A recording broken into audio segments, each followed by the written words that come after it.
Read statements ANR। जैसा कि मैंने कहा सबसे ज्यादा लेंदी, आज तक का सबसे ज्यादा लेंदी पेपर है ये EVS का। जो देखिएगा एक बार, तो अगर हम देखें कथन A और R को ध्यान से पढ़ना है और निम्नलिखित प्रश्नों का उत्तर देना है। A क्या है भाई? Silk worm can find his female worm from many kilometres away by her smell. रेशम का जो कीड़ा होता है सिल्क वॉर्म जिसको हम कह रहे हैं, अपनी मादा को उसकी गंध से कई किलोमीटर दूर से ही पहचान लेता है। सिल्क वॉर्म होता है रेशम का कीड़ा, वो अपनी फीमेल वॉर्म को या अपनी पार्टनर को उसकी स्मेल से कई किलोमीटर से पहचान लेता है ना। स्ट्रॉन्ग परफ्यूम है, ठीक है जी। तो कहीं से तो लेके आए हैं, UAE से कोई स्ट्रॉन्ग सा परफ्यूम लेकर के आए हैं, है ना। रेशम के कीड़े के पास एक, अब ये परफ्यूम नहीं होता है, अभी पता लगेगा क्या चक्कर है। तो रेशम का कीड़ा अपनी मादा को उसकी गंध से कई किलोमीटर दूर से ही पहचान लेता है। ये बात एकदम सत्य घटना पे ही आधारित है, यानी ट्रू है। बात सही है ना? हाँ, अजय फिल्म, चलिए सब पता है आपको। देखिए फॉग है कोई कह रहा है, चलो आ जाओ इधर। फिर आते हैं, इसका रीजन क्या दिया है? Some female insects release pheromones which can be recognised by their males by smell. यानी कुछ मादा कीड़े जो होते हैं वो फेरोमोन्स या फेरीमोन्स हिंदी में कहें तो छोड़ते हैं, जिसके गंध को नर कीड़े पहचान लेते हैं। यानी फेरोमोन्स क्या है? ये फेरोमोन्स या फेरीमोन्स एक तरह का हार्मोन है, एक तरह का केमिकल सिक्रेशन कह लीजिए आप, जो रिलीज होता है, जिसके माध्यम से जो मेल वॉर्म है, जो सिल्क वॉर्म है, उसकी वजह से उसकी गंध से पहचान लेता है कि किधर हैं आप, आपको ढूंढते हुए वो आ जाएगा। ठीक, तो ये एक बेसिक सी बात हो गई। तो ये है, ये बात एकदम सही है। और इवन मेल्स और फीमेल्स में भी कई सारी प्रजातियों में ऐसा पाया जाता है कि एक पर्टिकुलर हार्मोन या एक गंध की वजह से जो मेल और फीमेल पार्टनर्स हैं वो एक दूसरे को पहचान पाते हैं। इतनी बात क्लियर है सबको? कोई दिक्कत परेशानी, कोई दर्द समस्या यहां तक हो तो आप मुझे बता सकते हैं, ठीक है ना। चलिए फिर, दोनों बातें ठीक है। A is correct but R is incorrect. नहीं नहीं नहीं भाई, दोनों सही हैं, both A and R correct and R explains A. भाई जो आर है ये अब एक ही सब्जेक्ट में नहीं, सारे सब्जेक्ट में इस तरह के क्वेश्चन आते हैं कथन और कारण के। तो कथन भी सही है कि जो सिल्क वॉर्म है वो खुशबू से, गंध से अपनी फीमेल की, मादा वॉर्म की, रेशम के कीड़े की पहचान लेता है दूर से कई किलोमीटर से। और इसका जो रीजन है वो ये है कि फेरोमोन्स होता है फीमेल वॉर्म में, जिसकी वजह से, उस गंध की वजह से मेल वॉर्म उस तक पहुंच पाता है ना। वो क्या नाम है, सन्नी देओल वाली जो बात है ना, वो एकदम सही है इनके केस में। तो इस बात को आप ध्यान रखेंगे। आगे बढ़ेंगे, क्वेश्चन नंबर 2 पर देखते हैं, फटाफट से देखते हैं। तो जीपीएस सिस्टम इनका अलग है। क्वेश्चन नंबर 2 है, विच of the following best reflects child centred strategies in teaching EVS at primary level. यानी निम्नलिखित में से कौन बाल केंद्रित रणनीतियों को सबसे अच्छा दर्शाता है। यानी चाइल्ड सेंटर्ड मेथड्स कौन से हैं जहां पे बच्चा जो है सेंटर में है, ठीक है ना। निम्नलिखित में से कौन सा बाल केंद्रित रणनीतियों को सबसे अच्छा दर्शाता है। चलिए देखेंगे। अगर हम देखें यहाँ पे, देखो 3 ऑप्शन सही नहीं हो सकते, सिंपल बात है भाई, हमें ऑप्शन के हिसाब से जवाब देना है। ऑप्शन क्या है? ऑप्शन दिन को रात कहे तो हम, तुम दिन को अगर रात कहो रात कहेंगे। कौन? ऑप्शन के अकॉर्डिंग चलना है। हम अपनी मर्जी से तो यहाँ एक 5वां आंसर नहीं बना सकते कि ये 5th ऑप्शन है और हम अपनी मर्जी से ABCD लिख दें यहाँ पे, है ना। वो तो पॉसिबिलिटी है नहीं, इन्हीं 4 में से कोई जवाब होगा। ठीक, तो अगर हम देखें 2 ही ऑप्शन हम चूज कर सकते हैं। तो लेक्चर मेथड को हटा देंगे, क्योंकि लेक्चर मेथड प्राइमरी लेवल पे, 1st to 5th लेवल पे जो ये लेक्चर मेथड है, जैसे मैं अभी डिस्कशन करके बहुत सारी बात कर रही हूँ, या लेक्चर मतलब 1 वे हो जाता है एकदम, चॉक एंड टॉक मेथड कहते हैं, सबसे पुरानी विधि है। व्याख्यान विधि बहुत बोरिंग हो जाती है और बड़ी क्लासेस के लिए, ज्यादा लोगों को एक साथ बिठा करके समझाने के लिए ठीक रहती है, जबकि प्राइमरी लेवल पे 1:40 होना चाहिए मैक्स टू मैक्स, ठीक है ना। तो यहाँ पे लेक्चर मेथड को हम अच्छा नहीं मानते, क्योंकि इसमें बच्चा एक्टिव नहीं रहता, टीचर सेंटर्ड विधि है ये, चाइल्ड सेंटर्ड है ही नहीं। डिमॉन्स्ट्रेशन हुआ, डिस्कशन हुआ, सर्वे हुआ, इन सब में फिर भी बच्चा एक्टिव रहता है, हालांकि डिमॉन्स्ट्रेशन में भी टीचर ज्यादा एक्टिव है, ठीक है ना। और यहाँ पे अगर हम बात करें तो डिमॉन्स्ट्रेशन के, देखो डिस्कशन तो पक्की बात है, बच्चों को चर्चा में तो शामिल करो। इवन आप खाने का टॉपिक पढ़ा रहे हो तो बच्चे से पूछो आपके घर में क्या खाना बना था, अच्छा आज टिफिन में क्या लाए हो, अच्छा छुट्टियों में घूमने कहाँ गए थे, तो चर्चा होगी। ठीक, सर्वे या फिर डिमॉन्स्ट्रेशन। अब ए तो पक्का है कि ए तो होगा ही होगा, तो ए कहाँ है? ए ऑप्शन में है 2nd और 3rd में। तो ये तरीका होता है ऑप्शन को एलिमिनेट करने का। जहां ए है ही नहीं ऑप्शन में, उसको हटा लिया, क्योंकि ए तो निश्चित है, बाकी किसी का हमें पता नहीं, बट ए तो 100% आएगा और सी आएगा नहीं, तो जहां जहां सी है उसको हटा दिया। 1st और 4th में सी था। अब बचता क्या है? अब हमें चूज करना पड़ेगा। ए के साथ डी है और ए के साथ बी है, ठीक, तो ए के साथ बी या फिर ए के साथ डी। अगर हम बात करते हैं डिमॉन्स्ट्रेशन या प्रदर्शन विधि की, तो जब हम डिमॉन्स्ट्रेशन या प्रदर्शन विधि की बात करेंगे तो हमें एक चीज यहां पे समझनी पड़ेगी कि एक तो ये साइंस के क्वेश्चंस को या साइंस के टॉपिक्स को समझाने में ज्यादा इस्तेमाल किया जाता है डिमॉन्स्ट्रेशन विधि, और इसमें बच्चा कंपैरेटिवली कम एक्टिव है जितना कि वो सर्वे में या डिस्कशन में एक्टिव है। ये टीचर सेंटर्ड मेथड की तरफ चला जाता है, पूरी तरह से चाइल्ड सेंटर्ड नहीं कहते इसको। और दूसरा, साइंस जैसे सब्जेक्ट्स जो प्राइमरी में उतने प्रिवेलेंट नहीं होते उनके लिए ज्यादा प्रयोग में लाया जाता है। तो सर्वे में यह है कि बच्चा 4 लोगों से सवाल पूछेगा, घर पे जाके पूछेगा, अच्छा दादी आपके समय पे क्या चलता था, कौन से सिक्के चलते थे। तो ए और डी जो है वो यहाँ पे ज्यादा बेहतर ऑप्शन हमें नजर आ रहे हैं, क्योंकि ए और बी नहीं हो सकते सही। तो यहाँ पे हम डिस्कशन और सर्वे के साथ जा रहे हैं कि आप बच्चे को 4 सवाल पूछ रहे हैं, वो भी तो सर्वे ही है ना, ठीक है ना, ये ऑफिशियल आंसर भी यही है आपका। तो second option is the right answer over here. आगे बढ़ेंगे क्वेश्चन नंबर 3 पर। क्वेश्चन नंबर 3 क्या कहता है, फटाक से देखिएगा और फिर समझिएगा। You wish that students learn by peer learning strategies. Peer learning समझते हैं आप, यानी एक दूसरे के साथ छात्र सहपाठी शिक्षण। यानी हिमांशी की दोस्त है पूजा या मान लेते हैं कोई और नाम बता दो यार, प्रतिष्ठा, है ना। तो हम 3 दोस्त हैं, हम आपस में सीखते हैं एक दूसरे से। वो मुझे एक चैप्टर पढ़ा देती है, मैं उससे एक चैप्टर पढ़ लेती हूँ, और मैं उसको 2 चैप्टर पढ़ा देती हूँ। इस तरह से चलता रहता है, ठीक। तो ये है पीयर लर्निंग, ठीक है। Which strategy will you adopt to form groups. आपको ग्रुप बनाना है तो कौन सी स्ट्रेटेजी बनाएंगे समूह में सिखाने के लिए, ग्रुप में सिखाने के लिए कौन सी स्ट्रेटेजी बेहतर होगी। तो पहला ऑप्शन है make a heterogeneous group based on participation and cooperation. यानी भागीदारी और सहयोग के आधार पे कि बच्चे इन्वॉल्व भी हों, पार्टिसिपेट भी करें उस ग्रुप में और सहयोग करें, यानी इन्वॉल्व भी हों और कोऑपरेट भी करें, हेल्प भी करें एक दूसरे की। और कैसा ग्रुप होना चाहिए, हेट्रोजेनस।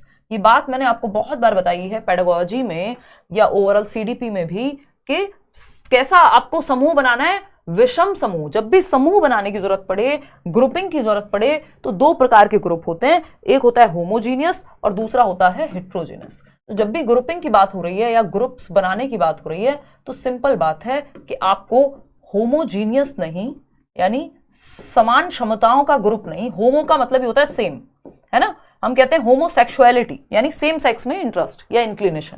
लेकिन होमो का यहाँ पे जो है ग्रुप हमें होमोजीनियस नहीं बनाना है जिसमें सारे सेम क्षमताओं के बच्चे हों। यानी मेरा मैथ्स अच्छा है तो बाकी सबका भी मैथ्स में अच्छे नंबर आते हैं। तो भाई अगर मुझे एसएसटी सीखनी होगी तो मैं किससे सीखूं।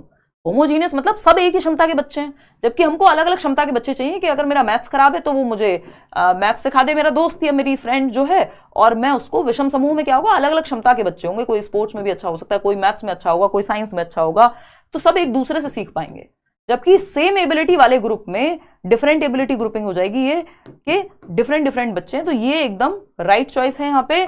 बट अगर मैं बात करूं किसकी, ये जो आपका सेम एबिलिटी वाले ग्रुप्स को नहीं बनाना है, हेट्रोजेनस या मिक्स्ड एबिलिटी ग्रुपिंग करनी है। सेम एबिलिटी ग्रुपिंग नहीं, मिक्स्ड एबिलिटी, यानी मिक्स्ड एबिलिटी के बच्चे हों, अलग अलग क्षमताओं के बच्चे हों, है ना। सेम एबिलिटी के नहीं, अगर सब सेम एबिलिटी के बच्चे होंगे तो कुछ नया सीख नहीं पाएंगे एक दूसरे से। तो ग्रुप्स हमेशा हेट्रोजेनस बनाने हैं, मिक्स्ड एबिलिटी ग्रुपिंग करनी है। ये बात सही है। फिर भी बाकी ऑप्शंस देख लेते हैं। Form a group of 5 students of same gender and socio economic background. ये सेम एबिलिटी ग्रुपिंग हो गई कि जिनकी इनकम सेम है उनको एक साथ डाल दीजिए। जो बच्चे जो है सेम जेंडर के हैं, लड़कियां हैं तो लड़कियों का ग्रुप, लड़के हैं तो लड़कों का ग्रुप, लड़कियां हैं तो सिटिंग अरेंजमेंट भी इवन हमारा ऐसे होता है कि लड़के हैं तो एक साइड, लड़कियां हैं तो एक साइड, जो कि एकदम खराब तरीका है ना। और make a roll number wise groups of 4-5 students. तो इसमें भी कोई बहुत ज्यादा हमें कैसे पता चलेगा कि वो मिक्स्ड एबिलिटी वाले बच्चे हैं कि नहीं है। Make a homogeneous group of students according to their scores of examination के 90% वाले बच्चों को ए सेक्शन में डाल दिया, बाकी को इसमें डाल दिया, डी में डाल दिया। तो ये होमोजीनियस ग्रुपिंग है, एकदम सही तरीका नहीं है, ठीक। तो ये फर्स्ट ऑप्शन ही यहाँ सही तरीका है, हेट्रोजेनस ग्रुपिंग। सिंपल बात, नो बकवास। आगे बढ़ेंगे क्वेश्चन नंबर 4 पर। पोचमपल्ली पर पता नहीं कितनी बार क्वेश्चन आ चुका है भाई। 15 नंबर की पेडागोजी आएगी इसमें, और 15 नंबर का एनसीईआरटी से जो है आपकी समरी आती है। 1-2 क्वेश्चन इधर उधर हुआ तो हुआ, उसके लिए आपको बहुत ज़्यादा टेंशन लेनी नहीं है। सिर्फ 2-3 साल के प्रीवियस ईयर कर लेने हैं, या फिर आप बैच में हैं तो बात सही है। तबियत अब बहुत बेहतर है शेखर, है ना। देखिएगा एक बार क्वेश्चन नंबर 4, नोट्स चाहिए। Notes, mock test, PDF notes, अलग अलग तरह के प्रीवियस ईयर, क्या कहते हैं हम उसको, एक्सपेक्टेड क्वेश्चंस, ये सब आपको बैच में मिल जाएंगे एक साथ। क्वेश्चन नंबर 4 देखिएगा। Pochampally is famous district for its beautifully designed bright coloured saris and for the special kind of weave which is also called Pochampally. It is a part of Pochampally. खूबसूरत डिजाइन की चमकदार रंगों की साड़ियों और विशेष प्रकार की बुनाई, जिसे भी पोचमपल्ली ही कहते हैं, इस बुनाई को भी के लिए विख्यात है जिला है. यह निम्नलिखित में से किसका भाग है? जो पोचमपल्ली जगह है वो कहाँ है? फटाफट से बताना है. महाराष्ट्र में है, तेलंगाना में है, तमिलनाडु में है या कर्नाटका में है? और अगर मैं यहाँ कर्नाटका हटा के आंध्र प्रदेश लिख दूं तब आप क्या चूज करेंगे ये बता दीजिए. अगर मैं यहाँ कर्नाटका हटा के आंध्र प्रदेश लिख दूं तो आप क्या जवाब देंगे ये बता दीजिए. क्योंकि अगर हम देखें पोचमपल्ली कहाँ है, तो पोचमपल्ली तेलंगाना के एक डिस्ट्रिक्ट में एक टाउन है. अगर मैं कहूँ तो उस डिस्ट्रिक्ट का नाम मेरे को एग्जैक्टली याद नहीं आ रहा, उसमें पोचमपल्ली जो है. और पोचमपल्ली की साड़ियाँ बहुत फेमस हैं, या वहाँ का वीविंग टाउन बोल देते हैं इसको, कि यहाँ पे बुनाई कढ़ाई बहुत होती है और अलग अलग धागों से सिल्क वगैरह बहुत सारी चीज़ों का यूज हुआ जाता है. जो यहाँ की फेमस कढ़ाई है वो इक्कत कहते हैं, आई थिंक उसको, या इक्कत कहते हैं. तो ये भी एक एक्स्ट्रा बात हो गई. पहले आंध्र प्रदेश में आता था, लेकिन जो अपडेटेड एनसीईआरटीज हैं उनमें शायद आज से अगर आप चले जाएंगे 5-6 साल पहले जो मेरे सेशंस होंगे, तो उस टाइम पे आपको ये एनसीईआरटी में भी आंध्रा ही लिखा हुआ मिलेगा. बट आज के समय अगर आप देखेंगे, या आज से जो ज़्यादा पुरानी वीडियोस नहीं है लेट्स लर्न पे ही वो देखेंगे, तो उसमें आपको तेलंगाना मिल जाएगा. तो ये तेलंगाना में है, ठीक है ना. फिर अलग हो गया था ना ये, तो तेलंगाना के अंदर आएगा पोचमपल्ली, जहाँ ये साड़ियाँ बनाई जाती हैं. एक आपका चैप्टर है प्रॉपर एनसीईआरटी में कि ये मुक्तापुर गांव में रहने वाली एक बच्ची है वाणी, और प्रसाद के घर में रंग बिरंगे धागों का ढेर लगा रहता है. यानी बहुत ही, जो अभी बात हुई कि ब्राइट जो थ्रेड हैं ब्राइट कलर के, वो इसमें पाए जाते हैं. और अम्मा अप्पा और परिवार के साथ लोग बुनाई का काम करते हैं, ठीक है ना. तो एक तो रंग बिरंगे धागे यानी कलर्ड जो आपके ब्राइट क्या कहेंगे थ्रेड्स हैं, लोग क्या करते हैं वीविंग का काम यानी बुनाई का काम करते हैं. बुनाई सुंदर होती है, अपने आप में यूनिक होती है. और ये जो गांव है वो तेलंगाना राज्य के पोचमपल्ली कस्बे में आता है, कस्बे के पास है, जो ये मुक्तापुर विलेज की यहाँ बात हुई है. यहाँ ज्यादातर परिवार बुनकर हैं. बुनाई को पोचमपल्ली नाम से जाना जाता है. तो इस बुनाई को भी, वीविंग का नाम भी क्या है? पोचमपल्ली ही है. इन गांवों के लोग बहुत पुराने समय से यह काम कर रहे हैं, और मतलब ये बुनाई वाला. तो ये एक बेसिक सी बात हो गई कि हमें ये 2-3 बातें यहाँ याद रखनी है. और अगर हम देखें बुनाई का नाम भी यहाँ यही है, और अधिकतर घर में ये होता है. पोचमपल्ली कारीगरी की तरह बहुत सारे हुनर सीखे जाते हैं यहाँ पे, जैसे कालीन बनाना, खिलौने बनाना. और आपको भी बच्चों को क्या करना है, पेडागोजी का क्वेश्चन पूछा जा सकता है कि बच्चों का ध्यान इस ओर दिलाएं कि पारंपरिक व्यवसाय, ये पहले पूछा जा चुका है, पारंपरिक व्यवसाय अधिकतर घर में ही सीखे जाते हैं. जो ट्रेडिशनल ऑक्यूपेशन है, जैसे कढ़ाई बुनाई सिलाई, कालीन बनाना, खिलौने बनाना, इत्र बनाना, जैसे कन्नौज क्या है, इत्र के लिए फेमस है ना, और इत्यादि पर चर्चा करवाई जाए, डिस्कशन कराया जाए. और इसको क्या कहते हैं? इंडिजीनियस मटेरियल या इंडिजीनियस इवन टीचिंग एड्स को भी बढ़ावा दिया जाए. यानी जिनको हम देशीय क्या कहते हैं, मटेरियल कहते हैं या सामान कहते हैं, उनको बढ़ावा दिया जाना चाहिए, जो लोकली बनाया जाए, जो आसपास से बनाया जाए.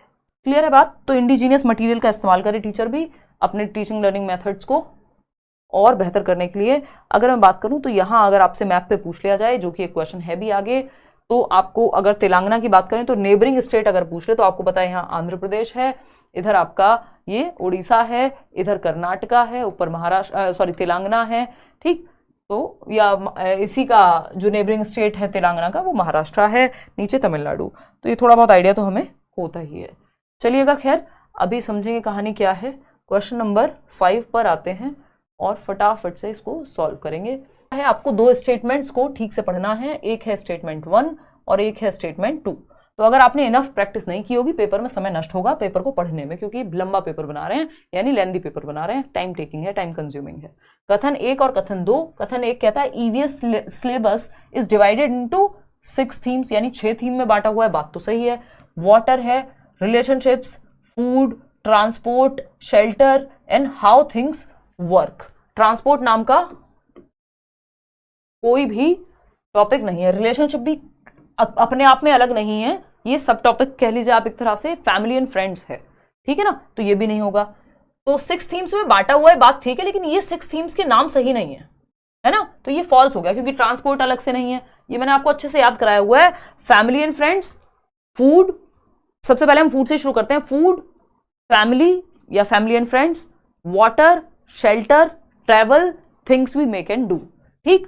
The themes of EVS are close to children's life, बच्चों के जीवन से जुड़ी हुई है। ये बात एकदम सत्य है, सत्य घटना पर आधारित है, लेकिन ये कहना गलत होगा कि ये 6 थीम्स हैं, इनमें से 2 थीम तो बिल्कुल ही गलत हैं। तो स्टेटमेंट 1 जो है वो फॉल्स है और सेकंड जो है वो ट्रू है, तो second option is the right. And third क्यों कह रहे हो भाई? बोथ स्टेटमेंट 1 एंड 2 आर, दोनों कथन कैसे सही है? ईवीएस के जो 6 थीम हैं उसमें वाटर है, आपसी संबंध नहीं है, फैमिली है, परिवार है, आपसी संबंध उसके अंदर सब थीम में आता है। भोजन है, हाँ भोजन है, यातायात ट्रांसपोर्ट, चलो ट्रैवल को हम फिर भी मान लेंगे, लेकिन वो ट्रांसपोर्ट नहीं है, ठीक है, फिर भी हमने मान लिया। आवास एवं वस्तुएं कैसे कार्य करती हैं, यानी शेल्टर भी है, चलो। एंड हाउ थिंग्स वर्क नहीं है, things we make and do है। तो इसमें 2 तो गलत ही दी हुई है बिल्कुल, अगर हम ट्रांसपोर्ट को मान भी लें, जो कि ट्रैवल के नाम से है, ठीक है ना, ट्रांसपोर्ट के नाम से नहीं है, ठीक, ट्रैवल अलग चीज हो गई यहाँ पे, तो ये गड़बड़ हो जाएगा। फर्स्ट स्टेटमेंट सही नहीं है, इसलिए statement 1 is right but 2 is not right at all. अब आपको पता है 6 थीम्स हैं, थीम्स के बेसिस पे चैप्टर को डिवाइड मतलब सिलेबस को डिवाइड किया गया है, ना कि सिलेबस वाइज रट्टे लगवाए गए हैं, क्योंकि ये थीम्स क्या है, इंटीग्रेटेड मैनर में बच्चे को सिखाती हैं, उसकी सराउंडिंग एक साथ जुड़ी हुई है। जब वो पेड़ देखता है तो वो ये नहीं कहता ये ज्योग्राफी का पार्ट है, उसके लिए वो उसके एनवायरमेंट का पार्ट है। तो एक साथ जोड़ करके बच्चे के जीवन से सिखाने के लिए 6 थीम्स बनाई गई हैं। आप साथ में बोल सकते हैं, है ना, family and friends, family and friends. इसके अंदर कुछ सब थीम्स आती हैं, यानी इसके अंडर भी कुछ थीम्स आती हैं। ये मेजर थीम है जो 6 थीम्स है। अगर इन 6 के अलावा कुछ दिख रहा है तो समझ जाइए वो मेजर थीम में नहीं आएगा, मेन थीम में नहीं आएगा। फूड है ना भाई, फैमिली में रह के काम थोड़ी चलेगा, खाना भी चाहिए। अब फूड चाहिए तो फूड के बाद पानी भी पीना पड़ेगा, हालांकि पीना नहीं चाहिए ऐसा कहते हैं लोग, बट हम तो मान लेते हैं भाई पानी भी तो चाहिए होगा। फूड, वाटर, शेल्टर, रहने को एक घर भी चाहिए, ठीक है ना। फिर क्या होगा, ट्रैवल, घूमने का भी मन करेगा, पेड़ थोड़ी है हम एक ही जगह पे टिके रहेंगे। कौन सी मूवी का डायलॉग है बता दीजिएगा। Things we make and do, के कुछ काम हिलना भी देखेंगे भाई, है ना। Things we make and do, make and do यानी काम जो हम करते हैं, ये है मेजर 6 थीम्स। ये आपके टिप्स पे होनी चाहिए। Family and friends, food, water, shelter, travel, things we make and do, simple 6 themes हैं। इनके अलावा जो भी है वो सब थीम है, या कई बार ऐसे ही फालतू में दे देता है थीम। तो things we make and do है, ये नहीं है कि थिंग्स जो भी इन्होंने दिया हुआ था यहाँ पे कि हाउ थिंग्स वर्क, ये थोड़ी है कैसे काम करती हैं, जो हम चीजें बनाते हैं और करते हैं, यानी हमारा ऑक्यूपेशन। क्वेश्चन नंबर 6 देखिएगा, क्वेश्चन नंबर 6 का जवाब फटाफट से दीजिएगा। क्या कहता है क्वेश्चन नंबर 6? कॉम्प्रिहेंसिव इवेल्युएशन यानी व्यापक मूल्यांकन means holistic way of evaluating a student, यानी सर्वांगीण रूप से, समग्र रूप से बच्चे को जांचना। ये सीसीई हर जगह पे मैं जब बताती हूँ आपको कि अगर 10 टॉपिक पढ़ने हो तो उसमें सीसीई बहुत जरूरी है, हर सब्जेक्ट में पूछा जाता है, ठीक है। Comprehensive evaluation means holistic way of evaluating a student, हर एक पक्ष में बच्चे को जांचना 360 degree. The ways in which an EVS teacher can assess her students for comprehensive evaluation in EVS are, कैसे जांचे बच्चे को। Rating scale during assessment of activities, rating scale से कि बच्चे का डिसिप्लिन कितना है, वो एक्टिविटी कितने अच्छे से परफॉर्म करता है, आउट ऑफ 10 रेट कर दो, हाँ ये भी सही तरीका है। पोर्टफोलियो कह रहे हैं आप लोग, हाँ पोर्टफोलियो भी परफेक्ट तरीका है। बच्चे की अचीवमेंट, बच्चे की सारी एक्टिविटीज के लिए एक फाइल होगी जिसमें डेटा होगा। टीचर्स ऑब्जर्वेशन, टीचर ऑब्जर्व कर सकते हैं, देख सकते हैं डेली बेसिस पे कि बच्चा कोई एक्टिविटी करते हुए या दोस्तों के साथ कोई काम करते हुए कैसे बिहेव करता है, कैसे रहता है। Half yearly and annual exams, ये भी क्या है, असेस करने के एक तरीके में आ जाएंगे कि नहीं आएंगे। बहुत अच्छा नहीं माना जाता इसको, लेकिन हाँ हम कहेंगे कि ठीक है इसको भी हम इंक्लूड कर लेंगे। ना भी करें तो क्योंकि हमें एक ही तरीका चूज करना था और इस 4th को अगर हटा भी दे तो ऊपर के तीनों तरीके सही हैं। तो ये इसमें बोर्ड ने क्या किया है, क्योंकि ये पेपर में आया हुआ है, Z दे दिया, यानी जो भी ऑप्शन आप चूज करेंगे सब सही है ना। तो जो भी आपने चूज किए वो सब सही है, ठीक। सबसे बेस्ट हालांकि इसमें पोर्टफोलियो ही माना जाता है अगर कोई और ऑप्शन नहीं होता तो, ठीक है ना। कहना गलत होगा लेकिन क्योंकि अब कुछ चूज करना ही है तो उस केस में फिर पोर्टफोलियो के साथ चले जाएंगे। अदरवाइज यहाँ पे सभी सही है, क्योंकि पता तो हमें लगेगा, हालांकि हाफ ईयरली और एनुअल एग्जाम से 360 डिग्री आकलन कर पाना बहुत मुश्किल है। तो अगर वो गलत भी है तब भी वो उससे कोई फर्क तो पड़ेगा नहीं, क्योंकि इन्होंने कहा भाई हमने 3 ऑप्शन दे दिया आपको और ये तीनों ही ठीक थे लगभग। ये पोर्टफोलियो और ऑब्जर्वेशन से तो काफी पता लग ही जाता है होलिस्टिक एस्पेक्ट का, तो इसलिए इसमें सभी सही थे। ए और बी बेस्ट है। ए और बी मतलब रेटिंग स्केल से भी ज्यादा बेस्ट है टीचर की ऑब्जर्वेशन और पोर्टफोलियो, बी और सी एक तरह से। An EVS teacher taught about animals to her students, एक ईवीएस के टीचर ने एनिमल्स यानी पशुओं के बारे में, जानवरों के बारे में बच्चों को बताया। And asked them to do the following task, उनको एक टास्क करने को दिया। पहला टास्क क्या है? Right names of various animals around them, जो भी आपके आसपास आपको जानवर दिखे, चाहे वो कुत्ता हो, बिल्ली हो, भैंस हो, गाय हो, है ना, पिग्स हो या बकरी हो, भेड़ हो, कोई भी हो, आपके आसपास जो भी एनिमल्स दिखे उनके नाम लिखने हैं। सिंपल बात। तो बच्चा तो एक्टिव रहेगा, हाँ रहेगा। Observe activities of different animals, अलग अलग एनिमल्स की एक्टिविटी, चाहे वो बिल्ली है, कुत्ता है, कोई और कछुआ पाल लिया है आपने या आसपास दिखता है, तो आप उनके एक्टिविटीज को ऑब्जर्व कीजिए। ये भी हमें सही लग रहा है, ये भी हमें सही लग रहा है, देखेंगे अभी। Classify animals into categories based on observations, अब जो आपने ऑब्जर्व किया है उसके बेसिस पे अलग अलग कैटेगरी में बांट दो कि ये पालतू हैं, ये जंगली हैं, ये ऐसे हैं, ठीक है। डिफाइन द टर्म एनिमल, यानी एक टर्म है एनिमल, उसको डिफाइन करो, डेफिनेशन लिखो कि जानवर को परिभाषित करो कि जानवर क्या होता है। बच्चा कौन सी क्लास का था हमें नहीं पता, बट प्राइमरी क्लास का ही है, ठीक है ना। तो डिफाइन करना है। अब पूछा क्या है हमसे, देखो ये क्वेश्चन ठीक से पढ़ना बहुत जरूरी है, नहीं तो हमारा आंसर गलत हो जाएगा।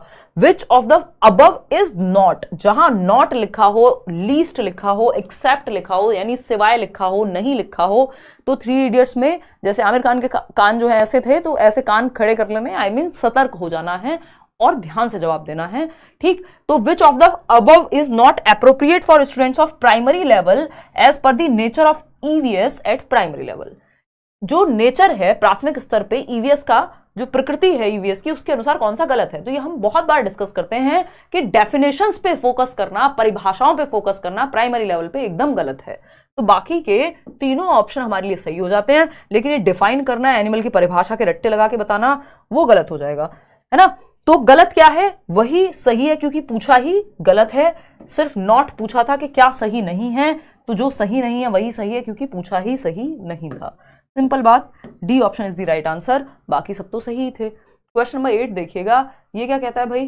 क्वेश्चन नंबर 8 कहता है read the following statements carefully. Statement A है और स्टेटमेंट बी है। स्टेटमेंट ए पढ़ते हैं, xylem transports water and minerals from roots to rest of the plant.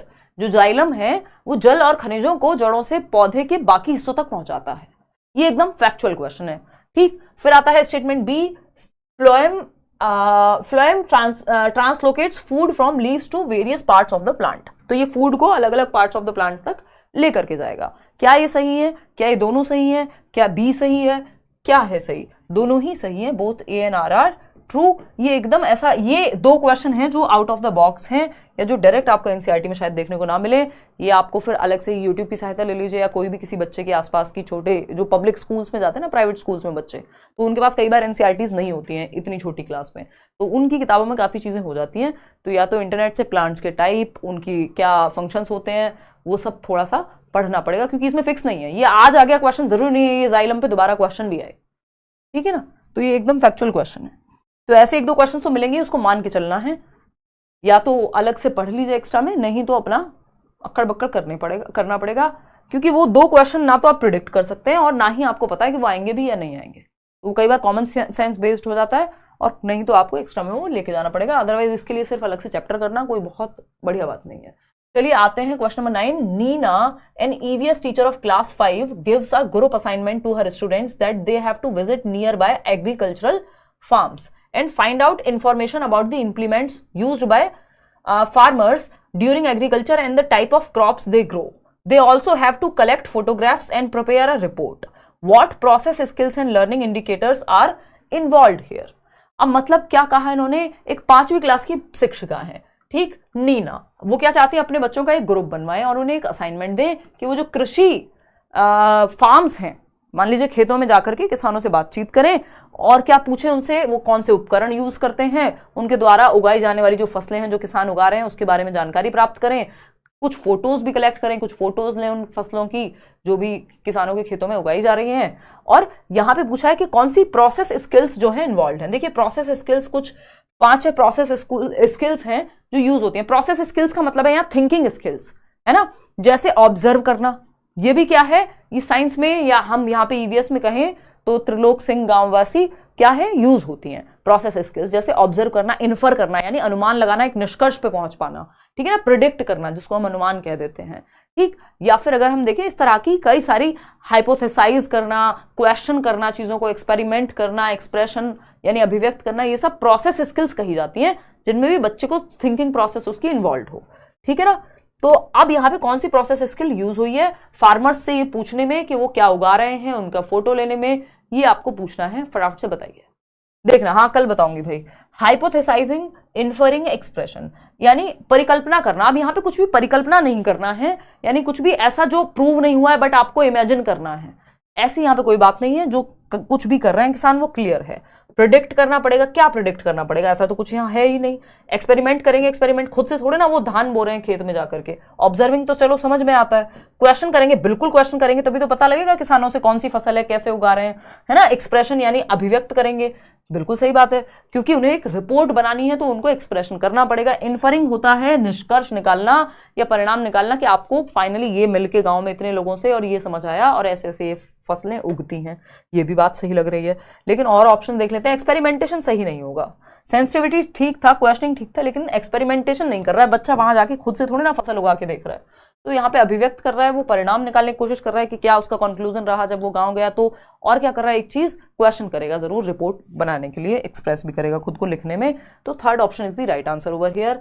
फटाफट से जवाब देंगे। डॉक्टर्स प्रेस्क्राइब ब्लड टेस्ट, जो डॉक्टर्स हैं वो ब्लड टेस्ट कराने को कहते हैं for patients to confirm malaria, कि जिन पेशेंट्स को, जिन रोगियों को मलेरिया होता है उनके लिए ब्लड टेस्ट किया जाता है। Blood test is done to, क्यों किया जाता है ब्लड टेस्ट मलेरिया में? मलेरिया पे आपके पास एक क्या है, चैप्टर है proper.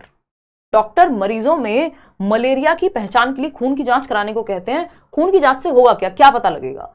Check for eggs of female Anopheles mosquitoes in blood, यानी फीमेल एनोफिलस से मलेरिया होता है तो वो फीमेल एनोफिलस के एग्स मिलेंगे ब्लड के अंदर। एग्स सीधा मतलब डंक मार के जो मच्छर है सीधा एग्स आपके अंदर डाल देगा, ये थोड़ा खतरनाक नहीं हो गया, है ना। Check for microbes in blood, check for haemoglobin in blood, check iron in blood. Iron check करते हैं आप एनीमिया के लिए, या हीमोग्लोबिन जो है, ये दोनों ही। एनीमिया पे भी बात हुई है कि खून की कमी हो जाती है, आयरन की कमी एंड ऑल, तो ये तो एनीमिया से रिलेटेड है लास्ट के दोनों, ये तो मलेरिया से रिलेटेड नहीं है। ठीक है ना बात। तो अगर हम देखें यहाँ पे तो ये तो दोनों हट ही जाते हैं ऑप्शन से। अब या तो मादा मच्छर के अंडों की उपस्थिति का पता लगेगा या फिर उपस्थित जीवाणुओं का। तो अंडों का पता लगना थोड़ा सा खतरनाक हो रहा है, अच्छा नहीं लग रहा है ये सुनने में भी कि डायरेक्ट जो है एग्स ट्रांसफर हो गए एक फीमेल एनोफिलस ने, यानी मच्छर ने काटा, मच्छर के अंडे चले गए आपके हाथ के अंदर या बॉडी के अंदर। थोड़ा सा अनरियलिस्टिक लग रहा है, वास्तविक नहीं लग रहा है। Check for microbes in blood, ये बात एकदम सही है कि ब्लड में जो जीवाणु हैं उनका पता लगेगा कि वो कौन से जीवाणु हैं, वो मच्छर के लार्वे से बने हैं, है ना, जो फीमेल एनोफिलस है, या फिर कुछ और है। तो अगर वो जीवाणु या माइक्रोब्स पाए जाएंगे जो कि मलेरिया को दर्शाते हैं या फीमेल एनोफिलस से आए हैं, तो हम मान लेंगे कि भैया आपको मलेरिया है। और ऐसा नहीं है कि आप एग्स चेक कर लेंगे, वो गलत हो जाएगा। तो second option is the right answer. और मलेरिया जो है मच्छर से होता है, पहले लोगों को लगता था खराब पानी से होता है शायद, बट एक डॉक्टर थे उनका नाम रोनाल्ड रॉस था, if I am not wrong, तो एनसीईआरटी में दिया हुआ है, एक बार चेक कर लेना भाई, है ना।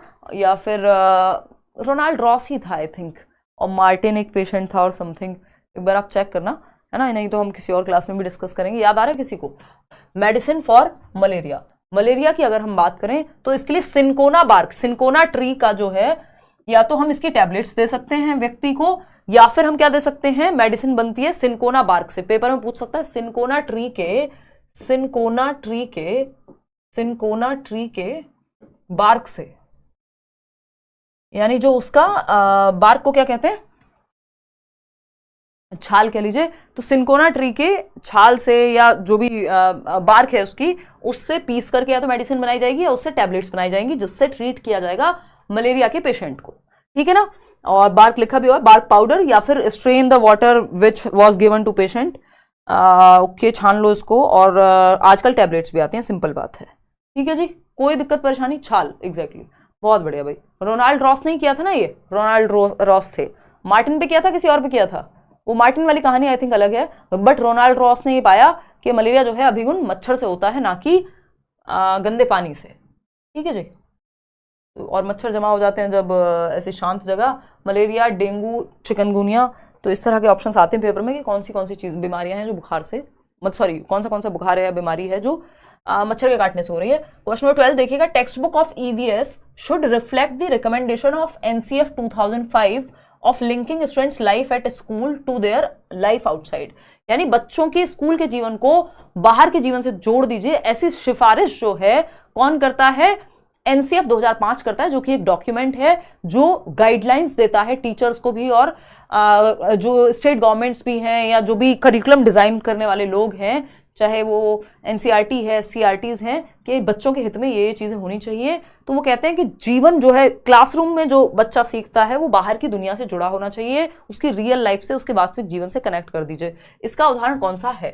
Text books support students to construct knowledge through all the given activities. यानी पाठ्य पुस्तकें विद्यार्थी को उनके आसपास के सभी स्रोतों के माध्यम से ज्ञान का निर्माण करने में सहायता करेंगी यदि तो वो पाठ्य पुस्तकें एनसीएफ के आधार पर बनी हुई हैं, क्योंकि वो जीवन से कनेक्ट कर रही हैं। सुनने में अच्छा लग रहा है, फिर भी बाकी ऑप्शन तो चेक करने पड़ेंगे, हमें चाहिए बेस्ट ऑप्शन। ठीक है, teachers need to use text books as one of the teaching learning resource. Teachers को आवश्यकता है कि वो टेक्स्ट बुक को एक कई सारे रिसोर्सेज में से एक रिसोर्स की तरह माने, जो हम हमेशा डिस्कस भी करते हैं। हाँ, बात तो सही है, ये भी पॉजिटिव ही है जवाब, लेकिन हमें बेस्ट ऑप्शन चाहिए। थर्ड ऑप्शन पढ़ेंगे, students are compelled to memorise few important concepts. अब ये मेमोराइज अपने आप में ही नेगेटिव हो जाता है कि स्टूडेंट्स को महत्वपूर्ण कॉन्सेप्ट्स को याद कर लेना चाहिए। याद करना पड़ रहा है, यानी आप बच्चे को एक्टिव नहीं रख रहे हैं, उसको रट्टाफिकेशन, रोट लर्निंग की तरफ ले जा रहे हैं, ना कि मीनिंगफुल लर्निंग की तरफ।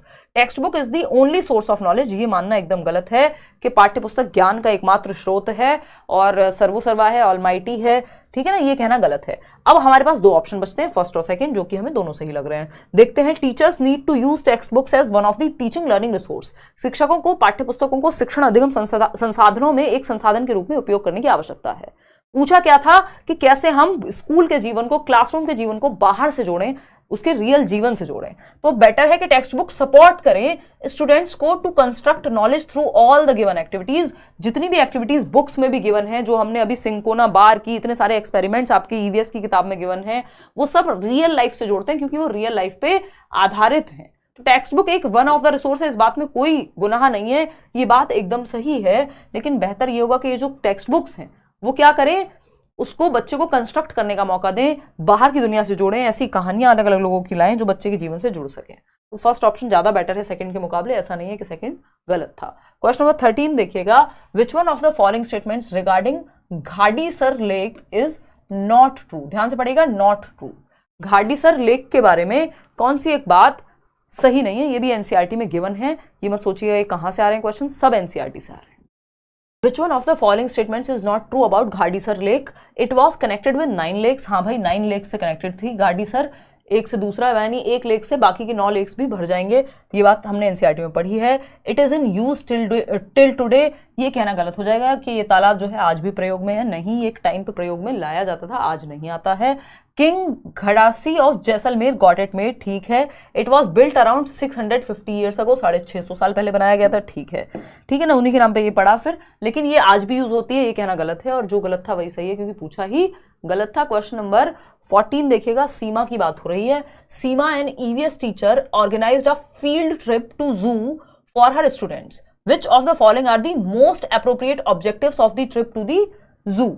यानी कौन चिड़ियाघर की यात्रा का सबसे उपयुक्त उद्देश्य क्या है? इंपॉर्टेंट ऑब्जेक्टिव चिड़ियाघर ले जाने का या बच्चे को एक फील्ड ट्रिप पे ले जाने का। फील्ड ट्रिप मतलब फील्ड में कोई कुछ भी हो सकता है, जैसे अक्षरधाम ले जाते हैं, ताजमहल ले जा सकते हैं, किसी और जगह पे कोई हिस्टोरिकल प्लेस हो सकता है वहां ले जा सकते हैं, या जू ले जा सकते हैं, जिससे बच्चे को एक एक्सपीरियंस मिले देखने का, या अलग अलग रियल लाइफ एक्सपीरियंस उसको मिले, जानवरों के बारे में सिर्फ पढ़े ना, उसको देखने को भी मिले। ठीक, तो कौन सा एक मेन ऑब्जेक्टिव हो सकता है इस फील्ड ट्रिप का, ताकि उसको रियल अनुभव मिल सके? Recall names of animals in the zoo, यानी एनिमल्स का नाम याद रख पाना। देखो, रिकॉल करना कोई बहुत जरूरी काम नहीं है कि बच्चों को याद हो जाए, वो तो वो आप वैसे भी उसको फ्लैश कार्ड दिखा दिखा के, जो होते हैं ना छोटे छोटे कार्ड्स होते हैं, बुक्स आती हैं बहुत सारी कलरफुल, वैसे भी याद हो जाएंगे उसको घर बैठे बैठे भी। उसके लिए रिकॉल करने के लिए जरूरी नहीं है कि वो जू में जाए और एक बार वो नया जानवर देख भी ले तो उसको याद ही रह जाए, कोई जरूरी नहीं है। फिर भी चलो देखेंगे। फिर आता है to relate concepts related to animals, यानी जानवरों से संबंधित अवधारणाओं से जोड़ पाए बच्चा।